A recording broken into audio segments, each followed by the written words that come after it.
if you don't vote Labour, they don't care about you. Labour promises get broken. Let's put all of this into context. The Treasury says the family farms tax will raise on average £441 million a year. The Treasury also says that the public sector pay rises the government announced in July will cost £9.4 billion a year. That's over 21 times as much. Why does the government think that above-inflation pay rises for the trade unions are worth so... Order! Order! Order! Now then, I don't need any more from the second bench.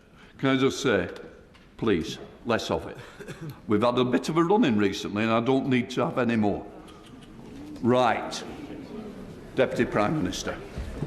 Thank you, Mr Speaker. I think it's an audacity for the honourable gentleman to stand there and suggest in some way that Labour broke promises or raised taxes. I'll school the honourable gentleman. It was his government that raised taxes to the highest level for a generation. It was his government. It was his government. Sorry? We'll have less as well, unless you want to go and have a cup of tea. Have we heard any more? Is that it now? Yes or no? Absolutely, you're the one that was mouthing.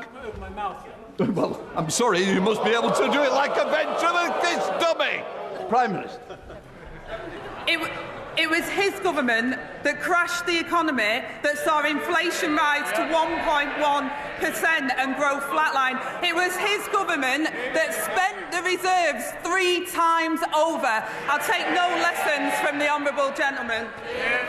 Alex Burghart. I understand why the right honourable lady doesn't want to answer questions about the terrible choices the government have made. It's because the truth is ugly. The truth is that this is a punishment meted out to people who don't vote Labour. It's the same punishment meted out to parents who send their children to private schools. It's the same punishment meted out to the owners of small businesses terrified about national insurance contributions. And it's the same punishment meted out to pensioners who can't afford to pay their fuel this winter. Isn't it the truth, Mr Speaker, that if you don't vote Labour, they don't care about you?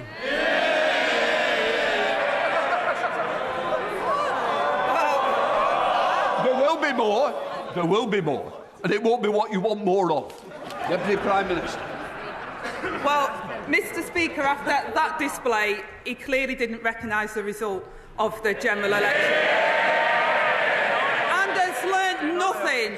While this government has been fixing the mess that they left, the Conservatives have been desperately trying to rewrite history. They come here every week jumping on a new bandwagon, taking a new pot shot, but absolutely no word on what they'll do differently. Last week, the Leader of the Opposition admitted she supported Labour's plans to invest in NHS, schools and homes. But what they want is all the benefits of the budget, Mr Speaker, but have no idea how they'll pay for it. Mr Speaker, the faces may change, but it's the same old Tory party. Straight back to putting everything on their credit card, spending their reserves 3 times over. We took the difficult decisions to fix the £22 billion black hole that they left behind, and while they're reinventing the past, we're investing in the future.